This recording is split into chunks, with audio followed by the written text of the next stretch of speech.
We like to think we know a lie when we hear one, but most misinformation doesn't show up looking like a lie. It sounds reasonable. It confirms something we already suspected.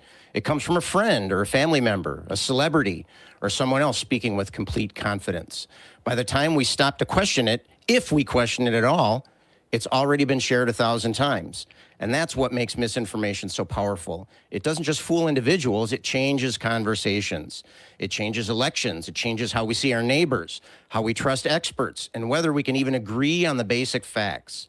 More and more people aren't just arguing over what should be done, they're arguing over what's actually true. We're losing our common humanity, and we have no one else to blame but ourselves. So it's up to us, all of us, to reclaim that common ground together.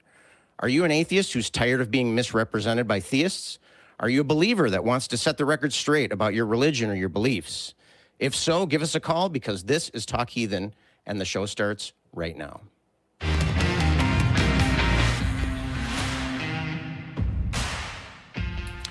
All right. Welcome, everyone. Today is June 28th, 2026, and we want to welcome you to Talk Heathen. I'm your host, Scott Dickie, and joining me today is the inimitable, the invaluable, and dare I say, the inevitable, Christy Powell. Christy, how are you doing today? Hey, congratulations on your tongue twister there. I really appreciate that. I appreciate the introduction. I'm excited to be here. Awesome. I'm excited too. I love being on the shows with you, Christy, and it always makes for an interesting conversation, and I'm looking forward to seeing you interact with callers with compassion and thoughtfulness. So I'm looking forward to this. But Talk Heathen is a live call-in show, speaking of callers, and we have open lines, so get your calls in at 512-991-9242, or you can call from your computer at aca.show/call.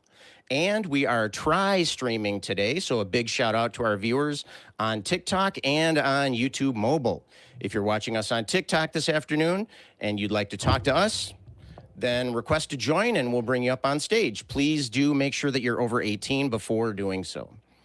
Well, of course, on Talk Heathen, we're open to all of your questions about religion, secular humanism, atheistic morality, cosmology, philosophy, science, etc. The list just goes on and on. So give us a call if you want to talk about any of those subjects.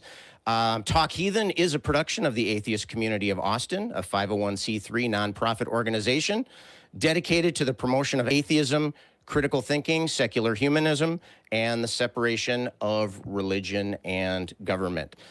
So, Christy, as we begin the show here, as we get some callers coming in, I talked a little bit about misinformation in the cold open, and I wanted to talk to you about that a little bit today. But before we do that, why don't you just give me your initial thoughts about if somebody says the word misinformation to you, what comes to mind? Oh, I mean, honestly, my sort of knee-jerk anecdote, or the first thing that comes up for me, is a conversation I had with my mom just yesterday, where she was telling me that now, whenever she sees a meme about how this food has a terrible chemical in it, or how this is surprisingly dangerous and unhealthy for you, instead of just believing it, she goes to ask ChatGPT if it's true. Right. And I guess, I felt a little bit of relief when she said that, because I do feel like I spend a lot of time saying, like, Mom, yes, you want to try and eat as many healthy, all-natural foods as you can, and no, these preservatives are not going to give you dementia. Is going to ChatGPT to confirm these things the best strategy for escaping misinformation? I'll acknowledge it's a step, and I think that's just sort of the reality of the world that we live in right now, that we get so much of our information, so much of our tips about daily life from these, very watered down, very clippable, very small segments of information that are displayed in neat text over AI generated pictures. And that's how we consume information. And then when it comes time to test, is this good information, we type it into a chat bot. I'm not saying everybody, I'm not saying all, I'm not recommending this as a strategy. I am just acknowledging that we live in a modern world, and oftentimes that is the most expedient, or really the only practical way of evaluating information. And, we're much the poorer for it in a lot of ways.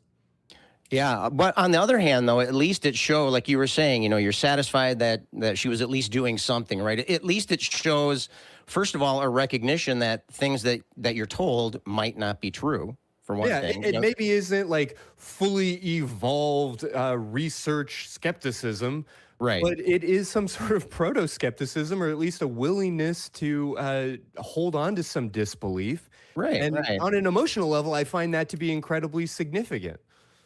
Yeah, yeah. I mean, definitely. I think it's big. It's very significant because it shows a mindset that is at least considerate of those facts. The presence of misinformation, but also at least at least a shred of a desire in there to take steps to counter misinformation. So at least she was checking something, right? I mean, the Yeah. idea that I can check up on this, I can ask, this chat bot or whatever it is. At least there was an attempt to ask something. Yeah, and the reality is we live in this information age where we have all of this data readily available at our fingertips, and we still have 24 hours in a day.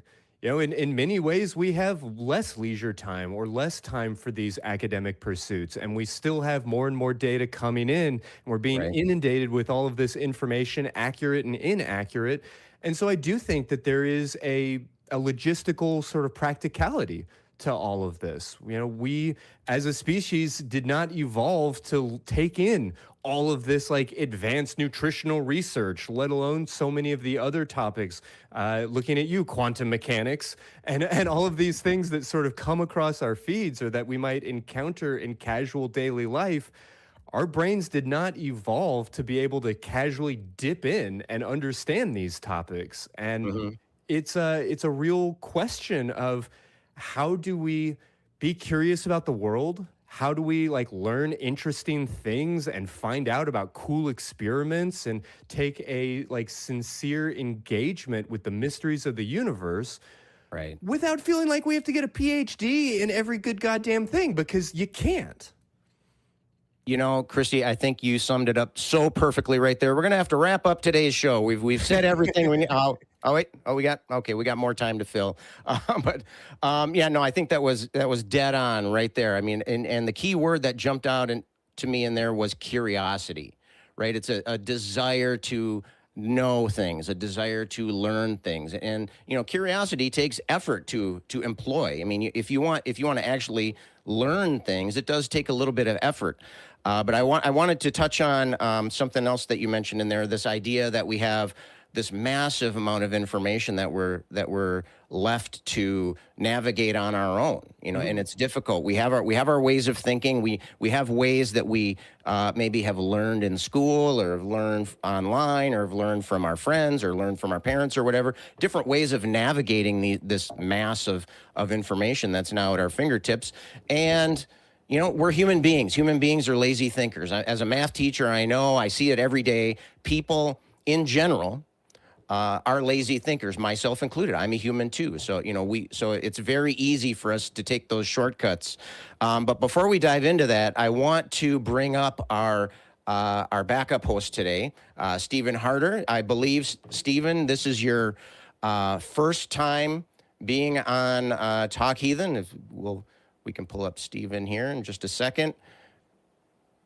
Yeah, well, while we get him While we're loaded waiting, up, yep. let me ask you this. Like, I'm not disagreeing with your usage of the term lazy, but I'm also curious about the word efficient or maybe pragmatic, because Yes. yeah, we're cutting corners and that can lead to mistakes, but also we live in a world of infinite desires, infinite curiosities, and finite resources, finite amounts of time.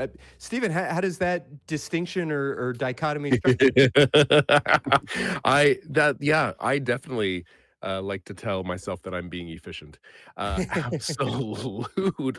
Like, but Yes. and it also like taps into like some nihilistic tendencies too. Like ultimately, in 100 years, is it going to matter?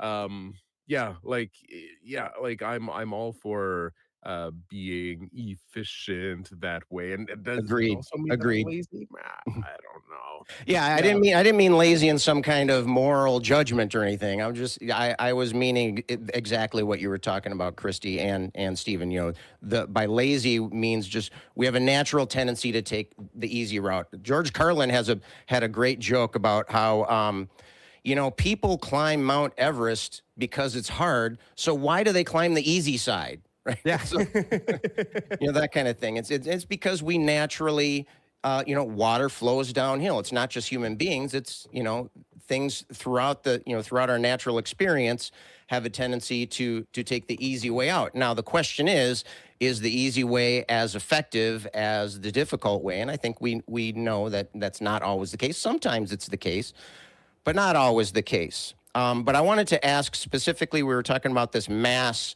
of information, and one thing specific about that is that in general, it's really easy to make up bullshit, right? It's easy to spread misinformation. Sure. It can be difficult to correct that misinformation. For example, A the lie idea gets of around the world in the time it takes the truth to get its shoes on. exactly. That's it. And so we've seen things like the Gish Gallop, right? That we've anybody who's interacted in the atheism theism space has seen something similar to a Gish Gallop, where you know you just throw a bunch of crap and see what sticks to the wall. If you make a bunch of statements rapid fire, it can be difficult to fact check them as we go, and it's getting harder with the advent of AI and that kind of thing.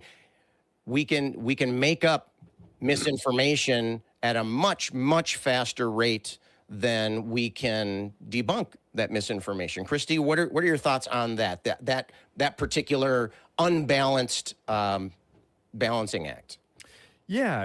And I think a lot of it comes from the way that we are taught to kind of memorize facts, you know, rather than being taught critical thinking skills or epistemology and how to find good information. We're often taught that, you know, in 1492, Columbus sailed the ocean blue, and it gets like stuck in our brain. I imagine it's perhaps somewhat different in a math classroom, but I have to assume that you witness that as like a major part of our education system. You mean as far as using rote memorization as a tool?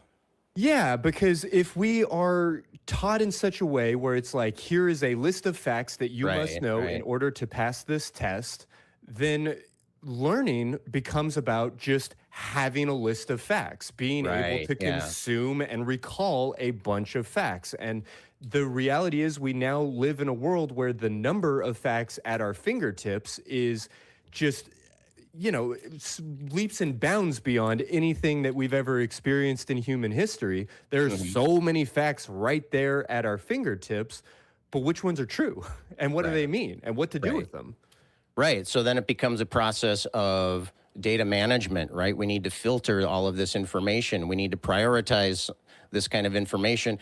And by doing so, that's where things like our biases and our preconceived notions, and that can come in and can take a play there. But one thing I like to say in my math classes is, and it's on my t-shirt here, show your work, right? It's the idea that the process of getting the information, the process of checking the information, the process of demonstrating a claim is arguably much more important than the fact itself. You know, and so if we focus on method over result, that can make a difference. And Lisa, I see you online. We'll get to your call in just a second. So just hang in there, Lisa. We'll be right with you. Stephen, I wanted to see what you had to say about that idea, the idea of focusing on method over result. What do you think about that? Yeah, absolutely.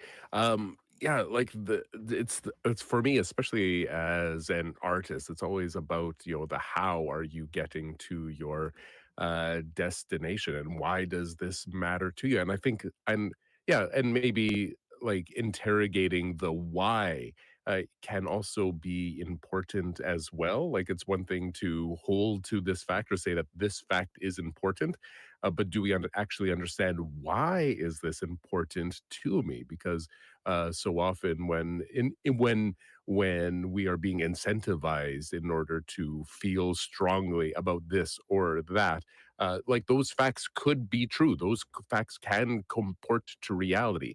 But Hmm. why is it so important? And if we are only focusing on the particular lens that we're viewing this fact through, Right. we might be missing what's holding that lens up in front of us. So yeah, just having that deeper understanding of what's going on inside of me that makes me want to latch onto this fact can also be very important to understand. Yeah, definitely. And that leads us perfectly into our call here with Lisa, who I'll bring on. Lisa is an atheist from Kansas, she, her.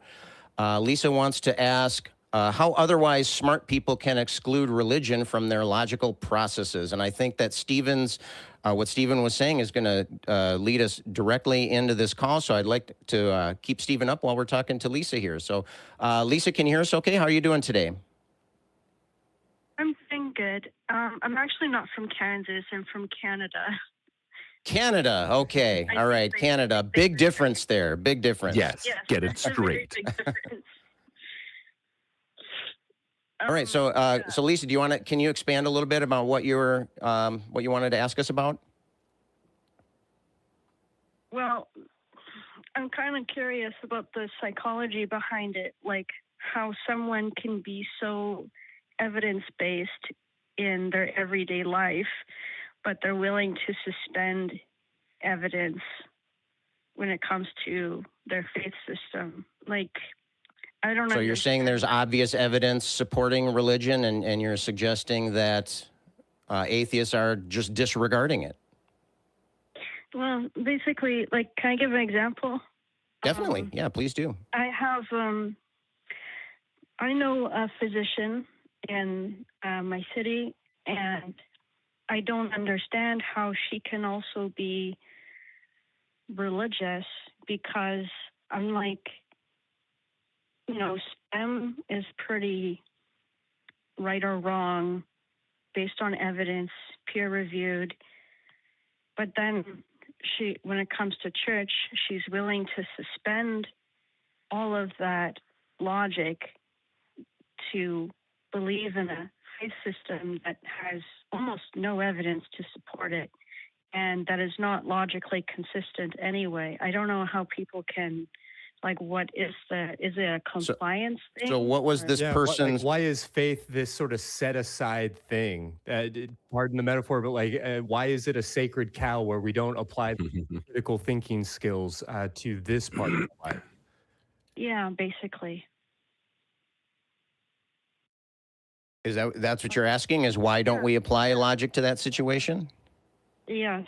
Yeah. I don't. Well, can you give us an example of this of the evidence that's being disregarded? Sorry, can you repeat that?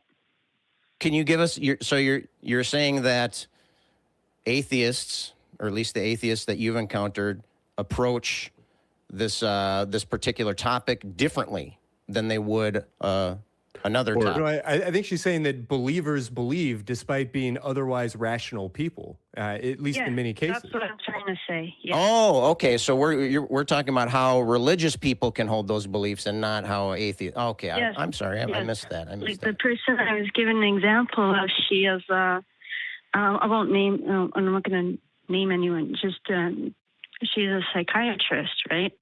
But if she heard someone saying that a snake spoke to them, she would probably admit them.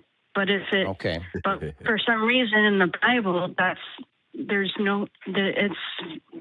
some reason she'll believe it happened in the Bible, and then that it was not a psychiatric issue. Do you know what I mean? Right. Christy, let's start with you. What are your thoughts on that? How could somebody have that kind of different approach to different subjects? Yeah, I mean, I don't want to oversimplify, but I think there's something so obvious and fundamental here that it's worth circling because of how significant it is. And that is just because they've been given permission. There is this voice in our culture, in your immediate community, in the people that you're going to church with, that will explicitly tell you, hey, over here we go by faith. And here's what faith is. And we're going to define it in these very specific, but also super vague and not very testable sort of language. And we're told that that's okay. We're told that it's all right to view faith through a less scientific lens. And, certainly we're painting with very broad brushes, and there's a lot of opportunity for exception finding and all of these kinds of things. I myself grew up in a very fundamentalist, evangelical type society where we absolutely believed in the literal and sort of scientific interpretations of the Bible, which are somewhat out of step with most religious traditions historically and in modernity.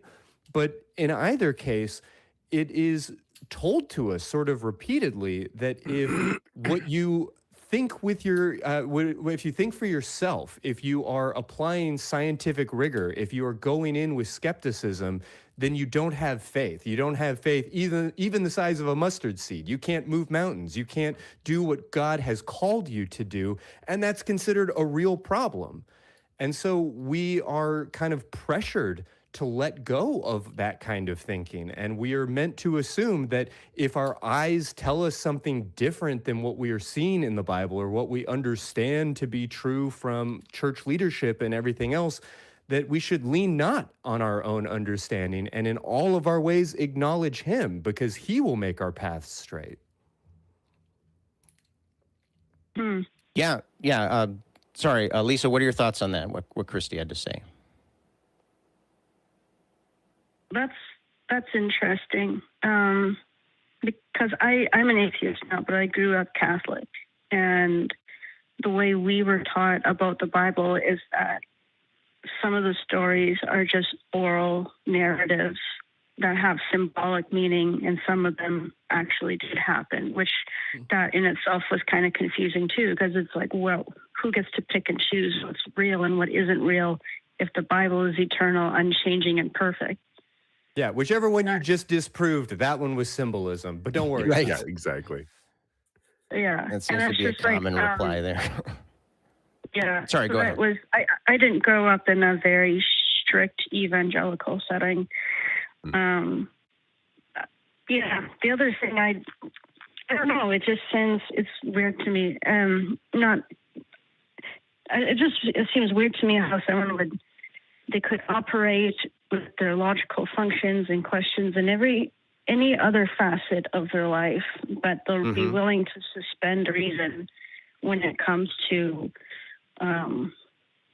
faith. And I don't know, maybe it's like a fear of loss of identity, or I don't know, but yeah, it is that in part. I mean, it is so many things. Like I want to believe. I want to be part of a community of believers. I want the warm fuzzies of knowing that I have a all-powerful God who loves me on my team and thinking about me all the time. And I want to do what I have to do to stay in good with this alpha God in our dumb primate brain so that I can be on board and not get sent to hell. I mean, there are all of these like social and emotional pressures that get involved here.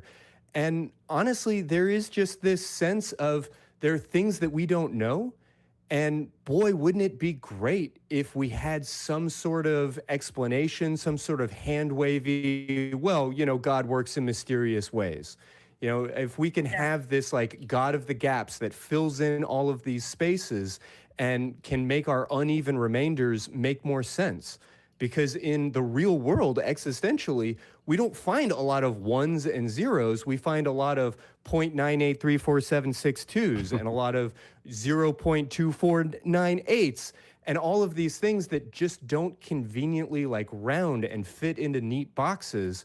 And our brains just aren't equipped to chase down every single detail and to create like a fully unified theory of everything. And so when we encounter something that we just don't quite understand, it's really nice having something to just level off that uneven remainder and being able to call that thing God and being able to find a sense of like virtuousness and a sense of like faith and even morality by embracing that lack of capacity on our own end.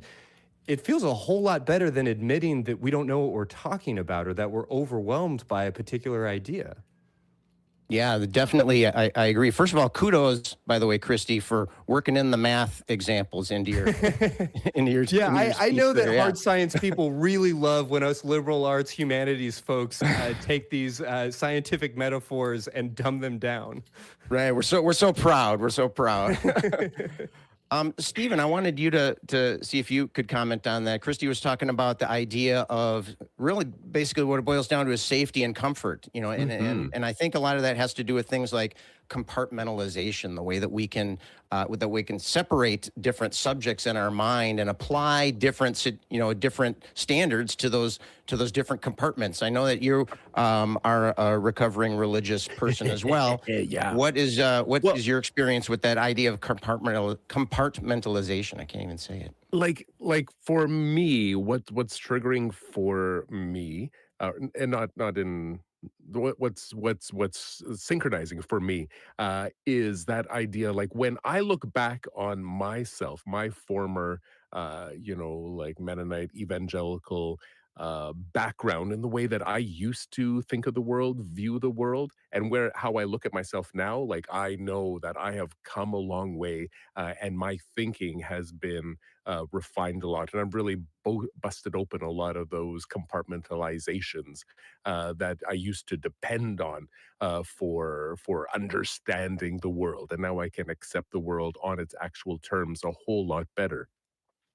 And also, I can be aware that I've got blind spots. I don't know where they are. I don't know what they are, but there are things about myself, my thinking patterns that I am just unaware of. So, as much as I want to pat myself on the back for being so logical and so intellectual and so skeptical now compared to back in the days, like if I would just like get outside of myself and view like a 24-hour videotape of myself and all of my subconscious things that I have no idea of, things that are not motivated by logic, I think I would feel very uncomfortable realizing so much of that stuff is still operating within me.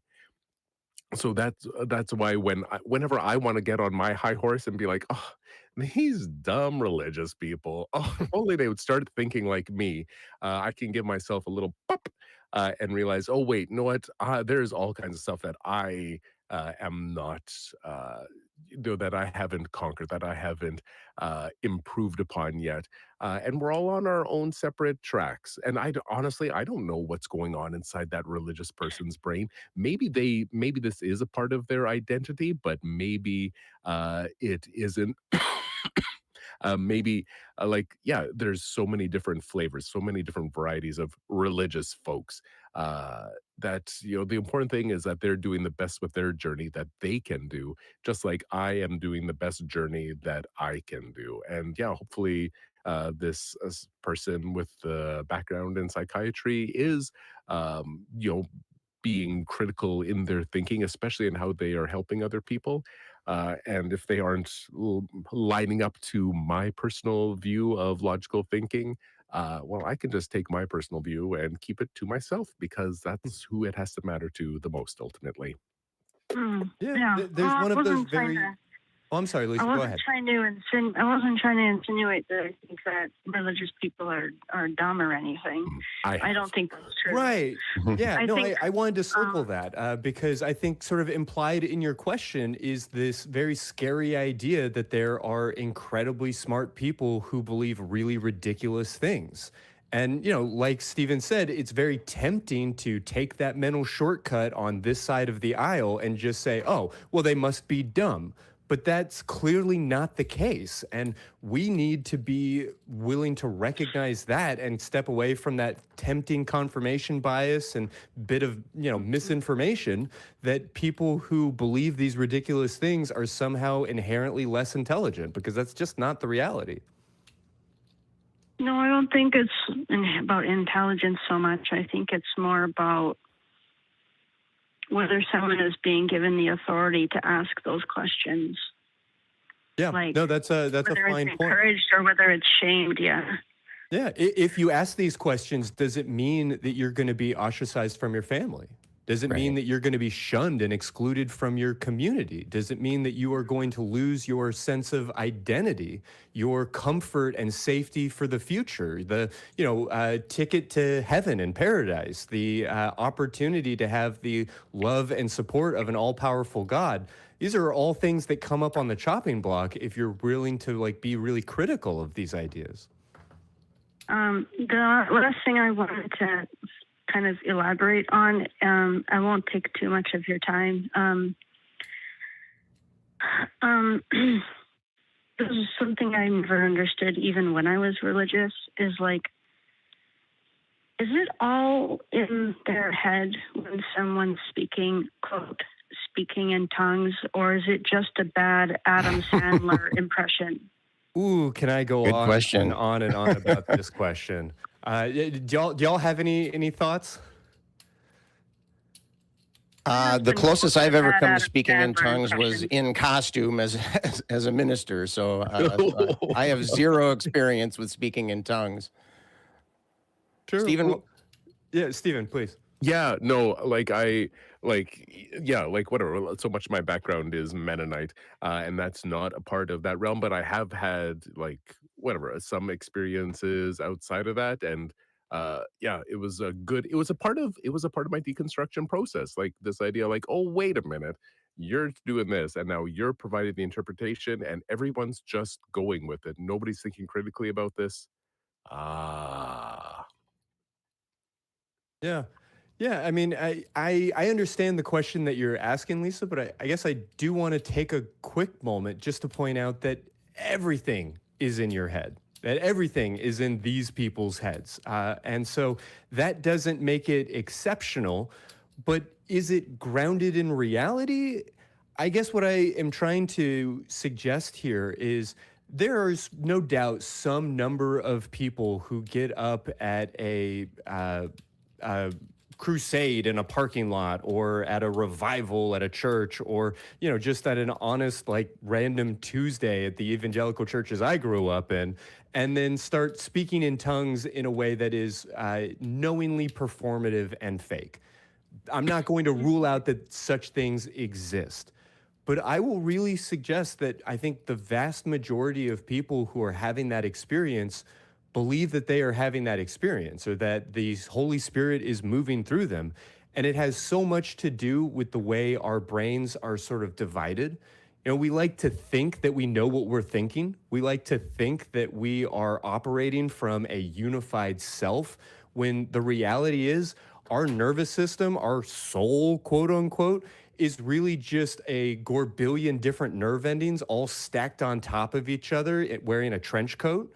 Like, we are in many ways divided against ourselves, and it is not that difficult to dissociate between your mouth and your brain, to start babbling and feel like you are speaking, to feel like you are being moved by the power of the Spirit or that the Lord is speaking through you, when really it is just another part of your biology, part of your nervous system that is operating somewhat independent of the ego, of the self. And we don't need to get too bogged down into like consciousness research around it all, but I think that it is a very, very tempting lie to trick yourself into. And it's one that comes with a lot of social pressure. And most often when people are speaking in tongues or having those kinds of experiences, it is in a, sweaty, crowded, poorly lit church setting where there is loud music that is swelling and there are strong emotions moving, and there is a group of other people who are also singing and crying and dancing, and when there's just large bits of emotion that are really being out in the open like that, something that we as humans rarely experience, it can be very mesmerizing and easy to fall into. The thing that angers me about it, and like whatever, is when I see people do that and then they start, they just fall on the ground and they pretend that they're shaking or something. And it's like, as an epileptic, I find that extremely disgusting. Sure. I appreciate that.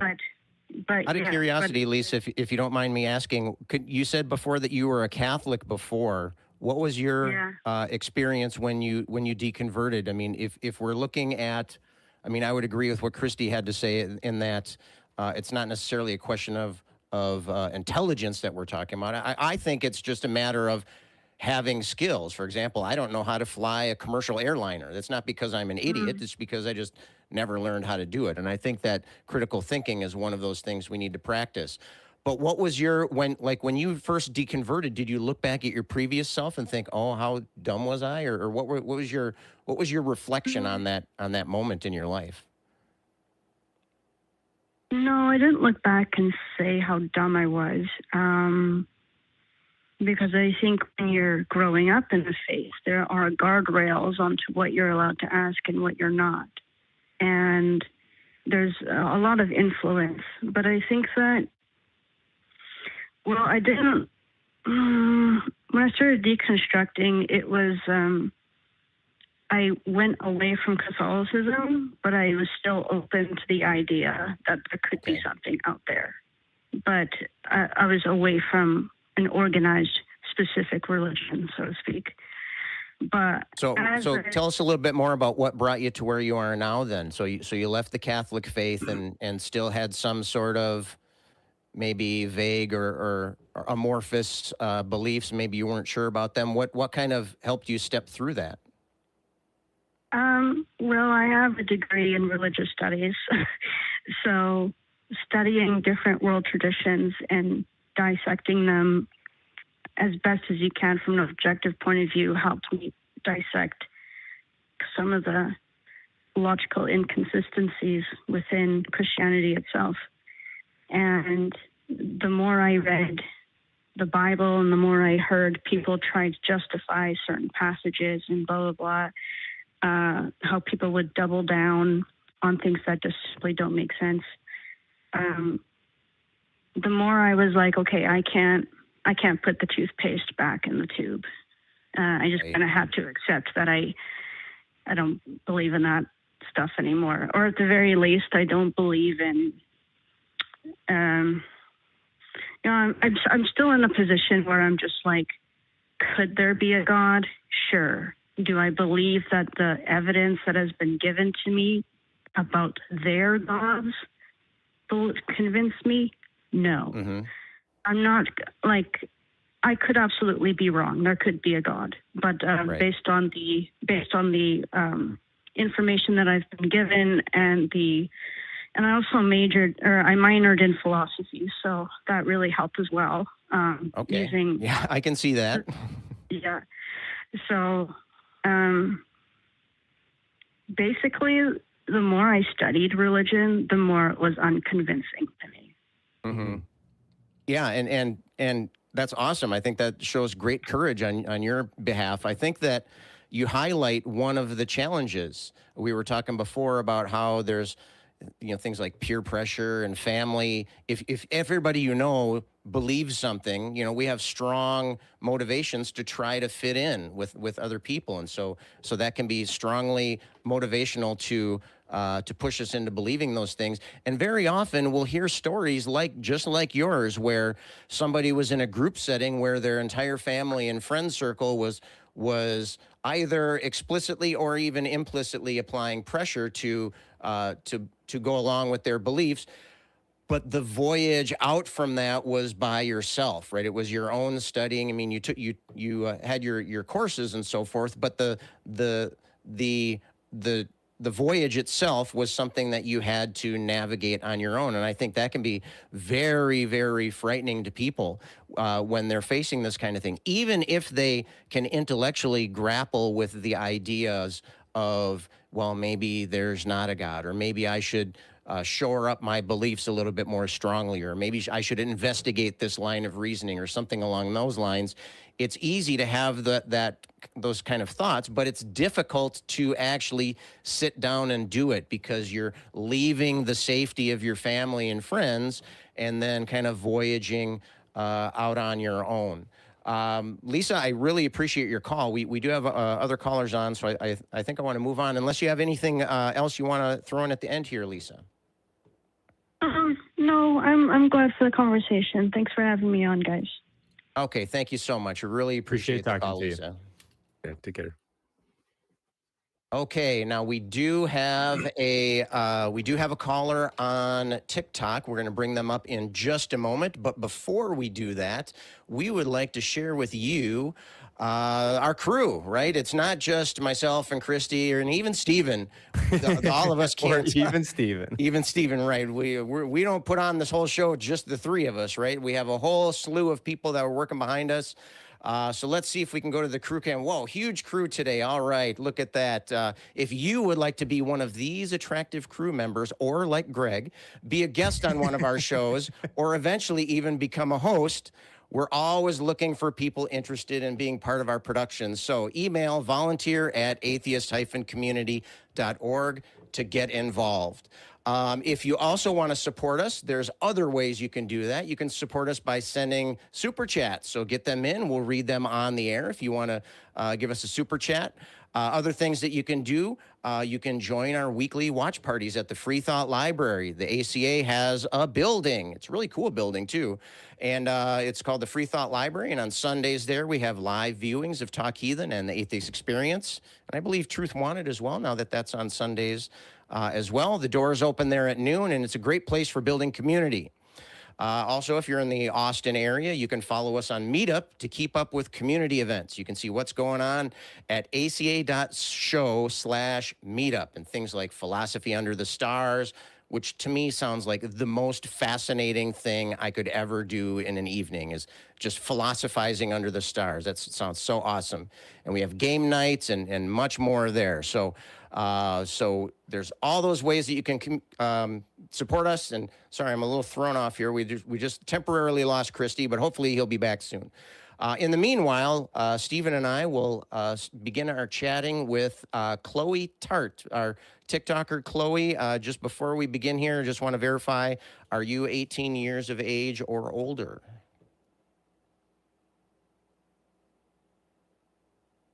Chloe, are you with us, Chloe? Chloe, can you hear me? All right. Well, we'll look into that.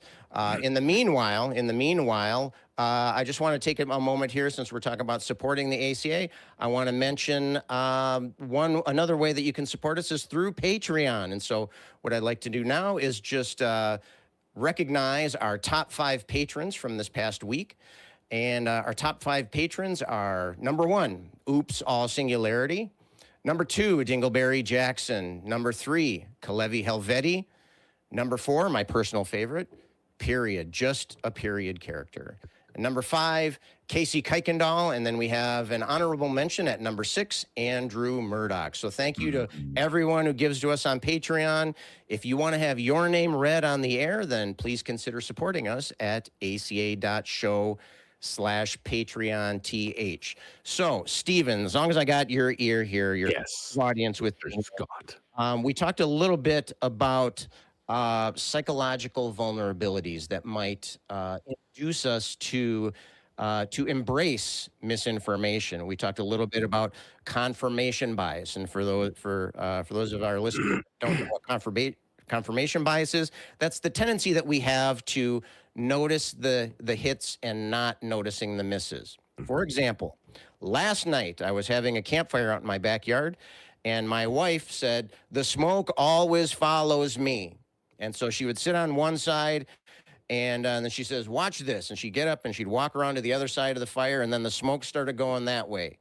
And I just asked her, "We've been sitting here for an hour and a half, and you show me 5 seconds of the smoke following you." So that would be an example of confirmation bias. And I said, "We're talking about confirmation bias on the show tomorrow, and I'm going to mention you. So sorry if you're out there. There's your mention. So shout out to you."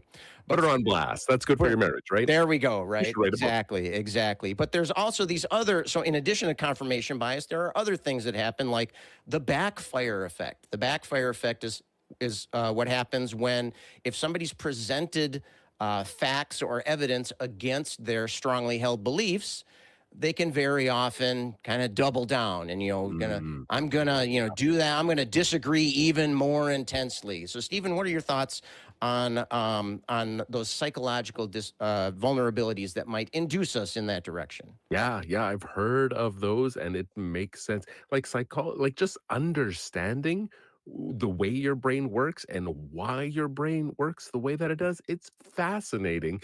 And it's so pertinent to anybody with a brain, which is why I know, wild, right? That's most of Uh, us. but like, and it's for that reason I really hope, and I don't know if you have any feelings about this, Christy, but I really wish that we could destigmatize like just getting mental health support, like getting counseling, getting psychiatric help, because we all have a brain and we all have these things that are going on in the background that we don't fully understand, and it's so easy for us to feel isolated in that, right? And just the idea of like, hey, there are people out there who understand psychology and people out there who understand why your brain is thinking the way that it is. And if they can share that information, that can Right. be so powerful to you in understanding your own ways that you're thinking. This is why I'm doubling down. This is why I'm responding to your facts in such a fashion. Right. Like, Right. why can't we just lean into that? Christy, I wanted to ask you, spinning off of what Stephen was just saying. You're a therapist. I know this isn't necessarily your area of expertise within the therapy field, but maybe you can give us a little bit of insight into why are people so resistant to learn new things? I mean, why do we cling to those firmly held beliefs? Why do we, even in the face of evidence, double down on that kind of thing? Oh, are we? We don't have any audio for you there, Christy's. I think the Lord has smitten your microphone. Okay. Oh, Oh, there we go. There we go. Now you're hearing me. We got you. All right. Beautiful. Okay. Yeah. Well, so in order to answer your question, I'm struck by what Stephen was saying about mental health support and why do I think this way, and what is it that's sort of wrong with my brain that I have these biases or these assumptions. And I think the word "I" is doing a lot of heavy lifting there. Because when something with our body isn't working the way that we expect it to, my digestion is off, I'm not sleeping well, we have these challenges that we experience as a person that exists in a body, but we think of it in those terms. I exist in this body. This is my body. We don't necessarily think of our body as I, as me, as really who I am. But when we're talking about our mind, when we're talking about our mental health, now that's suddenly very personal. I mean, it's as bone deep as you can really get, right? When we think about our own cognitive biases, when we think about our cognitive biases being sort of hardened into a personality, that's as I as it gets, which is one reason why there's so much stigma around mental health care, because we can sort of distance ourselves and say like, oh, my stomach just isn't working the way that it's supposed to, or oh, my leg is broken. But we're really uncomfortable with acknowledging, oh, my cognitive bias is showing. Oh, my personality is a little bit disordered or is traumatized in these sorts of ways. And we really feel attacked when we're confronted with information that goes against what we think we know, when it goes against our sense of identity, because we do carry these things so deeply and it's so close to our identity and our personality. So would you say it's like a fight or flight trigger? I mean, is that kind of the response? Yeah, I mean, if it somebody's certainly attacking my can be. identity, I can either run away or I can attack you. Right. If somebody comes to us with a piece of information that flies in the face of everything that we have understood about ourselves, about our universe, if it contradicts things that we directly have said or pledged allegiance to, then there is this desire to fight that thing, to come back and disagree with it as hard as we possibly can. And the more we find ourselves disagreeing with something, the more we are just repeating the talking points. And that gives us even more investment in these things that we don't want to let go of. If I find myself arguing with you and telling you all the reasons why you're wrong, well, I'm also listening to me too. Right. I'm hearing the words that are coming out of my mouth. And even if they're coming from this sort of like disconnected, dissociated part of myself, once I've said them, I feel this obligation to incorporate them into the I, to bring them Right. into sort of the center of consciousness, more about identity and ego and personality. So it's kind of like face saving, but to yourself, right? You got to save Right, face in your own exactly. eyes. Yeah, exactly. You are, of course, trying to not be embarrassed in front of the person that you're in contention with, if it feels like an argument, and these kinds of things of wanting to still be impressive and smart and well regarded. But first and foremost, we want to be well regarded by ourselves as someone who isn't wishy washy, as somebody Right. who doesn't go off half cocked and knows what the hell they're talking about. Exactly, exactly. Oh, I'm being told from the booth that we have Chloe back. So Chloe is joining us on TikTok. Chloe, I just want to verify before we start here that you are 18 or older. Is that correct? I'm 43.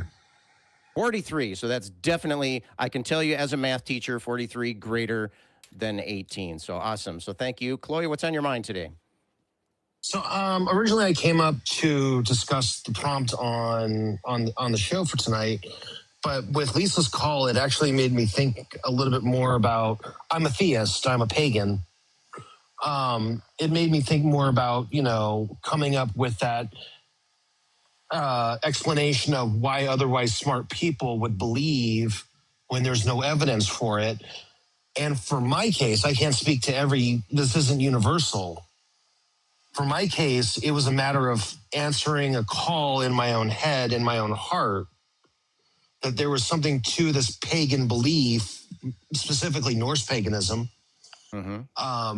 that felt like home. It felt comfortable. The community felt right. Everything felt right.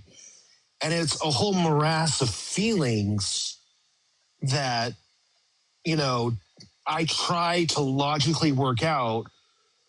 But the more I try to logically suss it out, the more elusive, a logical answer becomes.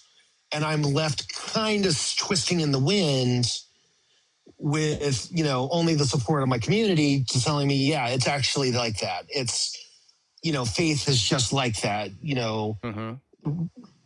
Our stories say one thing, science says another. Believe science, but also understand that whatever it is that calls to you in the stories matters to you. Because for me, when you got like Egil Saga and you're talking about like peace between warring tribes, that speaks to me. When you've got stories of honor and you've got stories like, the saga of I'm sorry, the name's for striking me. It's the one with Sigurd and the dragon, and reaching up and, fighting the dragon against impossible odds, even though it's hard. Something about that story speaks to me, even if that story isn't literally true. Okay. So Yeah, there is a I bit hear of that. And compartmentalization. when there. I told Lisa that everything is in your head, and so we need to sort of embrace that. I think I want to say to you, Chloe, that everything is a story. That no matter how many data points we have, when we experience it, like at the level of consciousness, we are taking all of these data points and assembling them into a narrative. That's just the way our brain encodes things and makes things make sense and fit. And it can be very easy for that story that we are telling to become detached from, what we might call objective reality. And we can get into the solipsism and all of the ideas around that. But this notion of the story being sort of knowingly divorced from truth is something that I just want to continue to encourage to circle for you. I very much appreciate why it feels like there is value here, and you want to kind of follow that feeling. And I don't mean to strawman you or to oversimplify things, but in past conversations between you and I, we kind of came to this idea that it just feels right, it just feels good, and that there's almost this temptation to have like a little bit of delusion as a treat, so long as you don't let it carry you away or get you into trouble in the way that you vote or interact with people or the way that you spend money, then what could really the harm be? Is it okay for me to frame everything in that language and to sort of bring in those past conversations in that way? Sure, but that might not be useful for the audience who may not be aware of those past conversations. Well, sure, but am I accurately But you're- describing some of your positions here? Because I do want to be mindful about putting words in your mouth. I would say that's Copper Manning, and not quite a steel man, but clearly very sturdy and rugged enough. You know, it's good enough for this conversation where we can have a little bit of nonsense in our lives as long as it doesn't take over, as you said. Because, like I said, you know, I'm chasing a feeling, and I know I'm chasing a feeling, and you know, maybe that makes me different from other theists who don't really are not really honest with themselves that, you know, something about the God concept calls to them, and they're not willing to be forthright about it. They're confusing that for objective truth. Because it is true that we are having these feelings, but these feelings themselves are not reflective of truths in the world. So when I use these truths to get to things like honor and reciprocity and hospitality, you know, that's kind of the same mechanism that some people get to homophobia, transphobia, xenophobia, and all these other things. So Chloe, it's a I have a matter question of- for you. How do you balance I mean, you're talking about the thought of being emotionally satisfied, or the feeling of safety, or the feeling of knowledge, or however you would describe that happiness or that good feeling that you're talking about. How do you balance that between, I mean, is there a desire to be truthful as well? And I understand that it's not a cut and dry. It's not truth good, feeling bad, right? It's there can be a gray area in between. But how do you approach that? How do you're somebody who actually recognizes that that's what you're doing, and I'm curious if you could enlighten to us a little bit, or maybe there's other people watching that might be in a similar situation who are having difficulty navigating those particular waters. How do you do that? How do you balance those two concepts, truth versus feeling good? Well, we have. I do it by acknowledging that the feeling itself is true. That I am having this feeling is true, and that is where I start, and that is not where I end. It is, what in the world can I take from this feeling and bring it into this world of truth and fact and all of that. It's like I said, I've called before. I've had this conversation before with different hosts. But the overall feeling that I'm chasing is grounded in, hey, don't forget to pay your taxes. Don't forget to wash your dishes. Don't forget to do your laundry. Don't forget you are still human and you are still mortal. Mm-hmm. And, you know, you have to balance it the best you can. And unfortunately, some people don't balance it very well. And it's not on them. It's not a mark on them for not doing that, because these feelings can be so overpowering, so overwhelming, that they overwhelm the neocortex, the basis for logical thought in our brain. Right. And when that happens, you know, how do you take responsibility when your brain is wired to do something in the face of feelings? And then, you know, you have this other part of you that's going along for the ride, that logical part of you that's like, hey, maybe this isn't right. Hey, maybe we're doing something wrong. We're not focused on reality. You know, once that gets drowned out, you know, it gets all topsy-turvy, and you have to do the best you can to get grounded again and remain grounded while still reaching out towards what I consider bigger things. Mm-hmm. Things beyond us, whether that's community, whether that's honor, personal honor, whether that's, you know, the gods or spirits or ancestors, these things that are beyond us. You have to do the best you can, knowing you will get it wrong. You'll have an experience that might make you think something that might not be totally in full with reality, but you also have to realize that experience also happened. And it's like, it's almost not worth it. But if not for that urge that is, I hate to describe it as primal, Mm-hmm. but I have no other words for like that hindbrain desire for something mystical and experiential. Yeah, I Right. don't think Out for that calling it experience. primal is necessarily out of line, and I'll acknowledge that there are whole branches of psychology that sort of lean into these ideas. You know, certain forms of narrative therapy or of imagination, and just play therapies where we describe stories differently than they happened knowingly. And when we create these opportunities to like have conversations and do role plays that are not actually happening, just in order to kind of like stretch and flex those muscles and reset those nerves so that we can have the experience of as if it happened or if it had happened. And I don't think that those are problematic ideas. I don't like it kind of comes down to what we mean by the word believe. Because as I hear you talking about all of this, Chloe, you're like, well, I know it's not true, but I sort of feel it. And I know that a movie isn't true, but I still feel it. And I think where it gets dangerous, where we get lost in the sauce, is when that line starts to break down in ways that we don't have control over.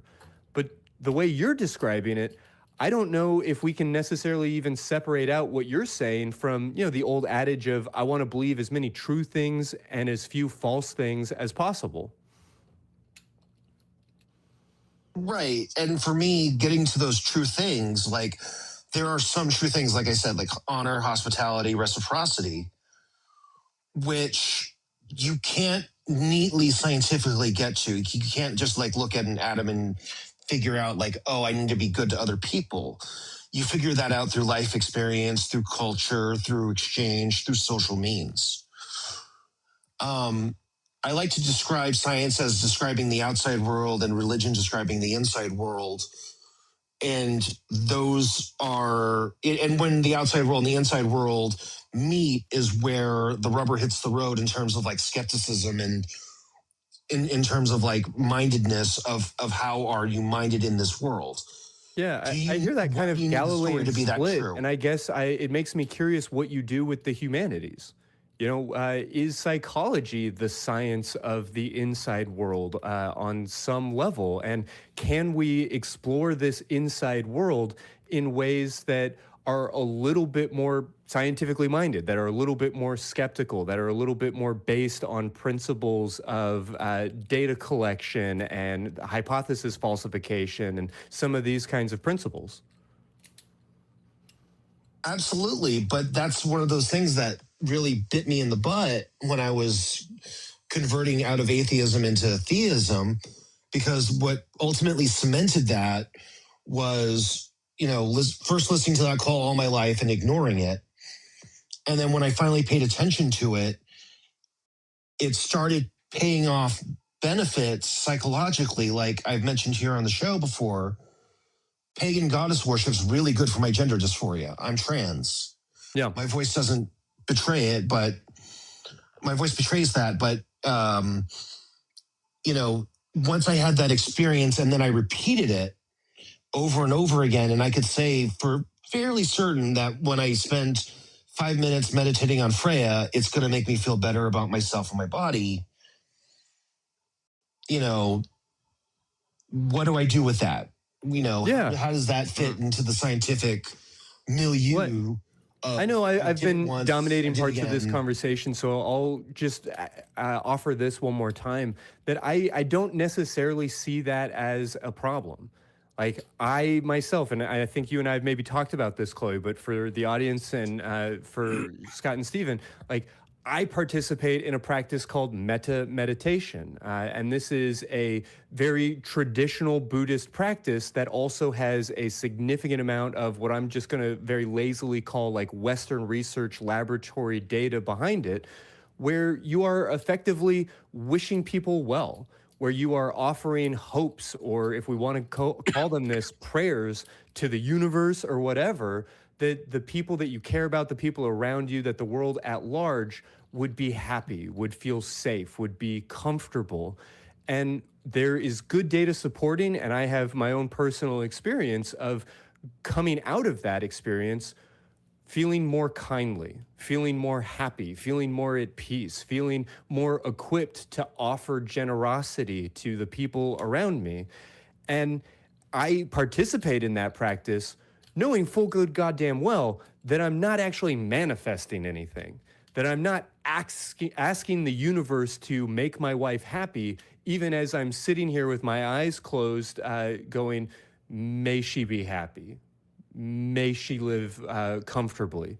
Like, nothing is happening in any sort of metaphysical way, but it makes me feel better, and it wires my nervous system to be oriented towards things that might make her happy, or that ways that I can participate in her happiness, or that I can just become the type of person who is more kind and generous. And so if you're telling me that these practices are beneficial to you and that you need to sort of suspend disbelief to participate in them, by all means, just be thoughtful about not getting lost in the sauce and recognizing that this is a narrative story that you're telling and not a literally factually true one. Absolutely, absolutely. And I even extend that to my own mythology, where it may be, I'm of the position that these stories may or may not be true, but they are the stories that we tell about the gods, and that is true. This is what we think of the gods. This is the opinions and the feelings and the, everything else going on.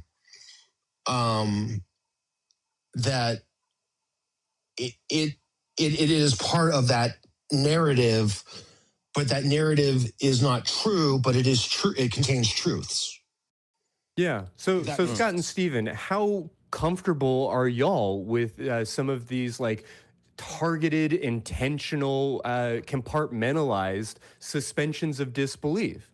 How is any of this sitting for the two of you? Well, for me, as a teacher, maybe this is one of the reasons I became a teacher, is that I'm just fascinated to hear how people come to their conclusions. What's your thought process in doing that? And here I see, and I apologize, Chloe, if I'm oversimplifying your view here, but it's kind of like what I'm hearing is it's okay to accept this certain amount of untruth in my beliefs, as long as it's making me feel good. And that sounded kind of antagonistic, and it wasn't intended to be that way. There's a balance there. And I think we all have that balance in many aspects of our lives. For one example, when it comes to morality, to doing the right thing, we might have feelings that one particular thing is right, but we only have so much emotional capital that we can invest in making those changes. It's difficult to change every aspect of your life. It's difficult to maintain your standards across all areas of your life at all the time, And so I do see value in Chloe, in your approach. I do see value in taking your own feeling and your own perspective into consideration when determining these things. And it sounds to me like you have a pretty healthy approach to it. And the bottom line for me, that's what matters, is what's motivating you. Why are you doing this? What do you care about? If you care about people and are interested in moving, making things better for people, or if you're interested in truth and you're interested in promoting truth, and if you're interested in people being happy and want to pursue that as well, I think there can be good balance, and there can be healthy balance in there as well. Stephen, what are your thoughts about that? Yeah. Like for me, like I echo so much of what y'all have been saying. I know for myself, I spent so much time with the feelings being the compass for me. Like I can, especially after my time in Bible college, where like, okay, intellectually, I'm really struggling to maintain this belief.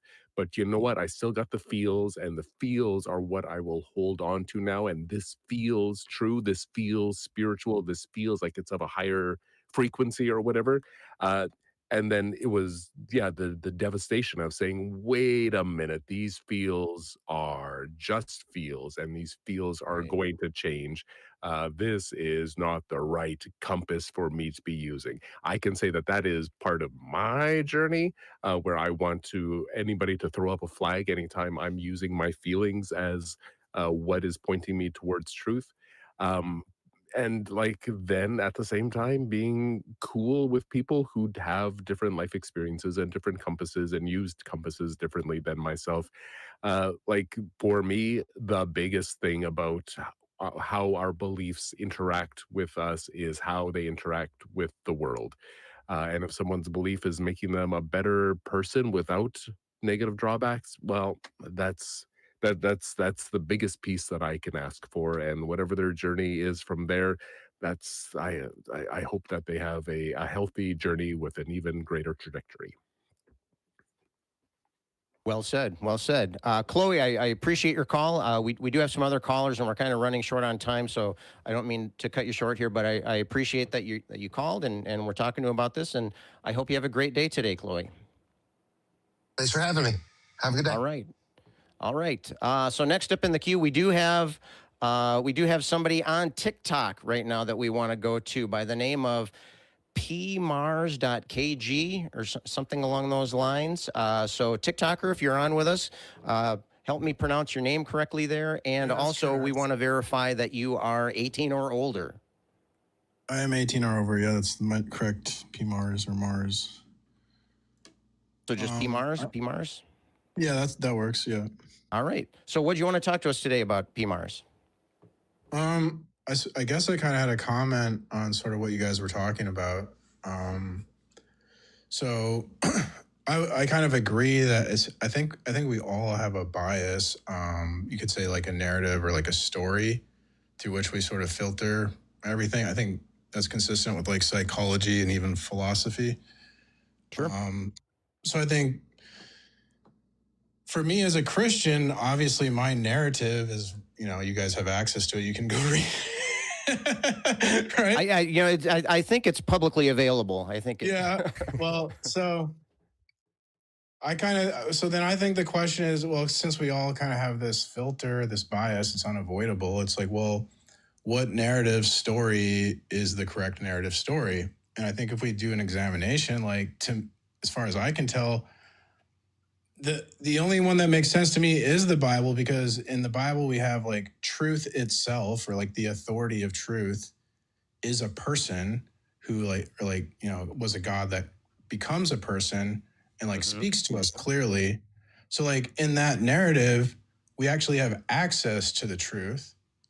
And then if you deny that, it's kind of, you're in a boat where, well, you don't have access to the truth, and now you're in the skepticism boat. And then Right. now, Well, let's look at that a little bit more closely. I appreciate that you recognize that we all have biases. I think we would all agree.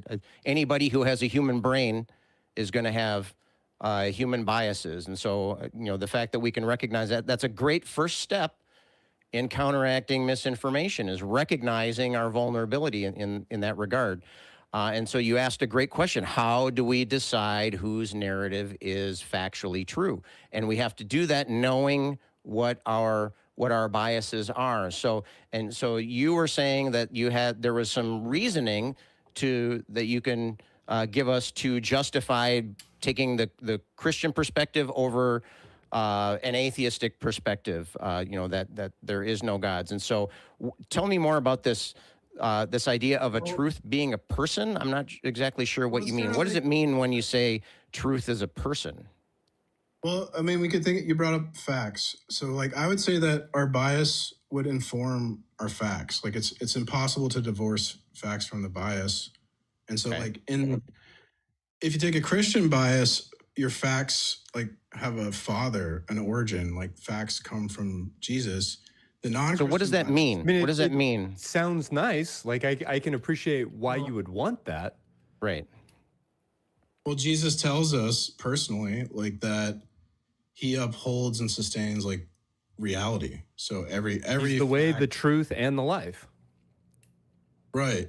And so facts would either have a father in heaven, or facts are orphans, right? And But that's what I'm asking I'm confused. I'm confused. I don't know what it means for a fact to have a father.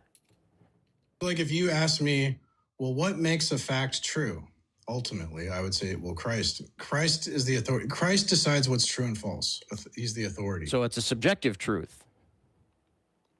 Well, it's not subjective because God would be the ultimate objective absolute because God's unchanging, eternal. But you said the key feature there was that God was a person, and it's the person's perspective that's making this true, right? So if it were objectively true, then it wouldn't matter what God said. Well, God would be Right? the objective. No, well, without God, there's no objective truth. There'd be no objective reference point. You'd only have human minds. So God would be necessary to even have an objective reference point. But well, according to the way that you're defining truth, you're saying that no, it's not about definition. God. Sorry, what? It doesn't matter how you define. It's about so like there's the definition of a basketball, but a basketball gets meaning from like the physical basketball. So right, but the basketball doesn't matter what anybody calls it. It's still going to be the basketball. It has an objective reality there. And it doesn't matter if we call it a basketball or if we call it something else, right? Yeah, the word's just a label. Like, well, definitions come from us. Like, so definitions aren't necessarily true. Like, right, but we're speaking here, so we don't want to just make noises at each other, right? The idea is that we're using our words to convey concepts, and so that's really what I'm asking about. And so if you're saying that objective means that it doesn't require a subject. Well, if you ask me, like, right? Or are you thinking something else? Well, the subject depends. Like, so that would apply to human minds, but that doesn't necessarily apply to the mind of God, because of the type of subject matters, not just the fact that it is a subject. Okay, and why is that different? Because if something's like unchanging, eternal, universally true, we would say that's objectively true. Like 2 + 2 = 4 is unchanging, universal, objective truth. Right. So if something is unchanging and universal, then it doesn't require God. But that would be objective. So like God has those properties. So God is the ultimate objective absolute because of his properties. I think you're going around in circles. Okay. Yeah. If you use a capital S on the subject, that doesn't make it objective, right? It's still a subject. I'd like to ask it this way, if I can. Let's just, for the moment, acknowledge or allow that God is truly objective and the unending, unalterable truth. Aren't you still experiencing that truth through the subjective lens of human consciousness? Yeah, I'm fallible, right? But okay. So if the basketball is a basketball is a basketball, aren't you also experiencing that through the subjective lens of human consciousness? Yeah, but facts are either first interpreted by the mind of God and they're objective, or facts are first interpreted by the human mind and they're subjective. Okay, so this facts being interpreted by a mind ingredient, I don't know how it fits into our flowchart here. Well, your truth is something your mind aligns with and it comes from God, or truth is something that comes from a human mind that humans create. So if I believe something, if I hold an idea in my head, if I am like picturing an apple and a basketball, it's possible that one of those ideas is true and in alignment with God, and one of those ideas is just generated by my own human fallibility. I think, yeah, like what, in my view, Jesus makes something true if something's true. In your view, truth would have to come from like a human mind. How do you know which things are in your head because God put them there and which are in your head because your fallible human subjective consciousness altered them? That goes to the story. When we compare our narratives, like, so we both have a narrative. And in my narrative, God... You get to be right about certain things because a bunch of ancient poetry told you that you were. Why should I accept your narrative when your narrative doesn't even give us access to truth? It makes truth a guessing game. Why would I believe that? I mean, that's wonderful to ask. Like, it goes right back to what I said at the beginning, that it would be really nice to believe that there was this guy, this God, that made things objectively true and that we could hold firm in that. And that would feel really nice. But beyond the fact that it is tempting, beyond the fact that it would be cool or that it would be useful, does that any of that make it true? Was it better to dogmatically assert the Church of I don't know? That's a great point. Excellent point there. Sure. Not an answer, but I'm still I'm still unclear on this idea of truth coming from somewhere. I mean, to me, when I say the word true, what I mean is if a statement aligns with reality, it's true. Now, that true didn't have a father. But that's a That theory of true truth. didn't flow from somewhere. It's a That's a simple theory of truth. correspondence that either is actual or not. but If I say there are two apples on my table, there is a reality, unless you're disagreeing that we have an Well, but that you're giving there me- is an you're giving objective me- reality. But if the statement aligns with what is actually the case, then it's true, and that makes it a truth, right? It's not. But you're saying that truth aligns No. with I'm what not God disagreeing. says, and I'll give you a second here. If you're saying that truth aligns with what God does, that's kind of, you're begging the question there, right? He's saying, well, truth is what God says, and so therefore what God says is true. I When mean, you say I'm that- missing okay. something here. Can you help explain to me Yeah, what you mean when you say those words? You're kind of focusing on the theory of truth when we say like, well, truth is what corresponds to reality or something like that. I mean, I could get Okay. on board with that. That's fine. But the question is like, what authority, determines the state of affairs? Like, what authority determines what in reality is true? And So you think there is no objective reality? No, I think like if you ask me what is the authority of truth, I can say Jesus Christ. And if I ask you the same I question, don't you understand say- what that means. I don't know what you mean when you say Jesus Christ is the authority of truth.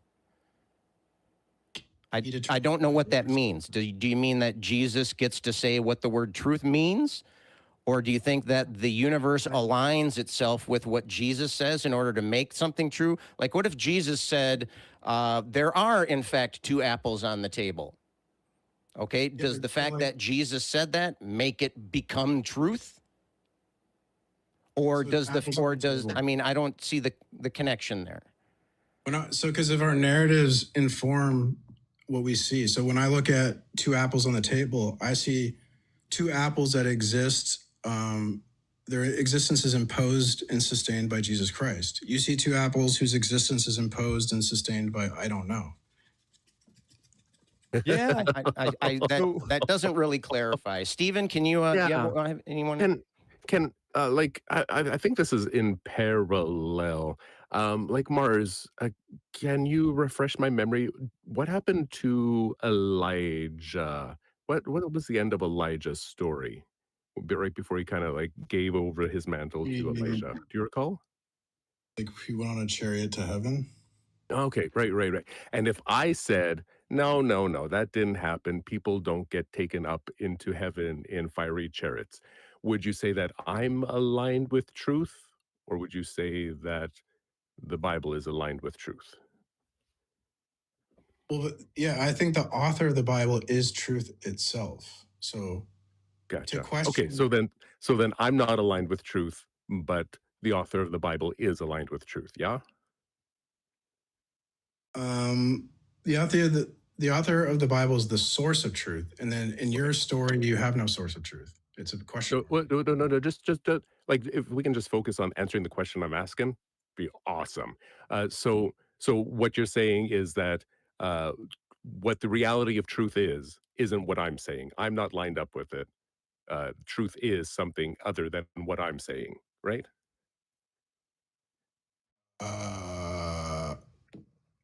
I say Elisha know. did not go up into heaven in a Okay. fiery chariot. Yeah. Am I yes. truthful or am I wrong? Yeah, that would be not aligned with truth. Yeah, correct. Okay, what if it was Jesus saying, "No, no, no, no, no. Elisha did not go up into heaven. That did not happen." Would Jesus be truthful or would Jesus be wrong if he said that? Well, but in my view, he's the author of the Bible. So is he Yeah. saying he lied? Well, I don't know. If Jesus said, "No, Elisha did not go into heaven." That's You that's said that kind of when like I said it, it's wrong. But if Jesus said it, would Jesus be right? the question's like forcing me into a contradiction. Oh, uh-oh. Well, Because I know, like, was it John 3:13? What does Jesus Well, say there? No one has ever gone into heaven except for the one who came from heaven, the Son of yes. Man. So if Yeah. Jesus said no one has gone into heaven, and also the Bible says that Elijah went into heaven, I don't feel like I'm the one forcing you into a contradiction, but I feel like I'm kind of taking a highlighter and saying, um, let's think critically about this. I know our dogma wants to say that the Bible is univocal, that the Bible only says one unified message, but let's look at the facts and analyze that a little bit. Yeah. So I'm familiar with that passage. What Jesus is talking about there is like he's the only one who has the power to come down from heaven and go up to heaven on his own power. Right. So that's not It is something that you're adding to it, right? no. Well, the words are no one has ever gone into heaven. So it's not So no one so my has Bible. give, So I'll just set my Bible study on fire then, I guess, because apparently all the theologians are wrong and you're right. well, I'm just looking at the facts, buddy. I'm sorry Well, if I you just can telling you what the you can quit and theologians. cry, So, but like let's just be so honest because you this want is to what. talk about truth. Yeah, but theologians disagree with your interpretation. So should I just burn all the books I read that disagree with you 100% of them? and just I don't Yeah, know. which okay? ones? You're the And truth we're then. getting So right what's the back to truth? that I'll subjective follow you. component to No, it. you're right. You have to recognize that Bible even says- if there is an objective truth and that truth is Jesus Christ, you are experiencing that through which books you read, through your own biases, through your own subjective lens. Okay, so you guys are right. Now show me the way. So Jesus Christ isn't the truth. Now tell me what is the truth. Show me the way, guys. What do I do? I would, I live in life. I hear what you're asking, and I think I would You just have to offer recommend me. abandon the idea of the truth. You're right. No, There you're is right. not a single You're right. unifying theory of everything about how you are supposed to live your life. And I get that that can be really terrifying. And I can appreciate why it would be really comforting to see all truth and all reality as like one specific person who is omnipresent and who loves you.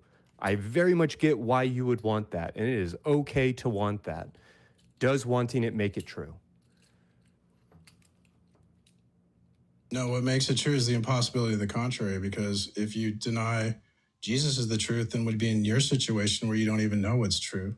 And when I ask you, like, to me, the sentence "Jesus is the truth" is barely a coherent sentence. you have nothing to. Okay, the truth. So you're saying the truth is a person. So what do you call statements that correspond with reality? What do you call those? I would say truth is what corresponds to God's revealed. No, I said, what do you call, if I say, here's a statement that corresponds with reality, what do you call that kind of statement? Statement? What do you mean? What word would you, is there a word you would use that? Would you describe it as something? Because I would call that as a true statement, but you're using the word true and truth to mean something different. So I'm curious as to, well, what about what I'm talking about? The idea of a concept corresponding with reality. What do you call that? You don't call that truth. You call something else truth. What would you call that? The idea of corresponding with reality. I have no idea. You're just saying right now. I call it truth. What do you mean? We use this. We use the same word. But you said truth was something else. Scott, in the 90 seconds we have left, I'm not sure how much further we can. Yeah, I can see we're getting a dwindling resources here, and that resource that is going away is time. So, Christy, thanks for calling me out on that. P. Mars, I appreciate your call. I really apologize that we're going to have to cut this call short. We are running short on time. We got about 30 seconds left in the show.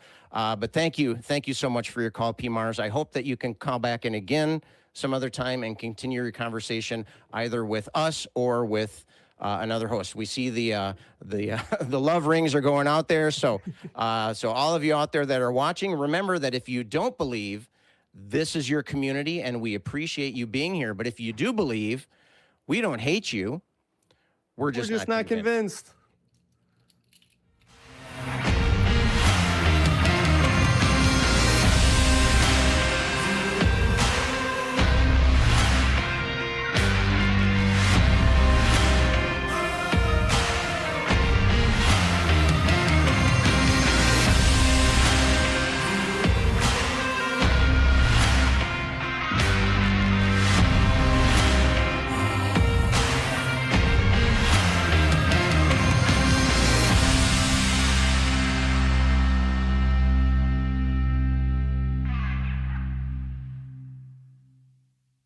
We want the truth!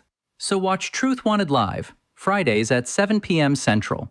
Visit tiny.cc/YTTW and call into the show at 512-991-9242 or connect online at tiny.cc/call-TW.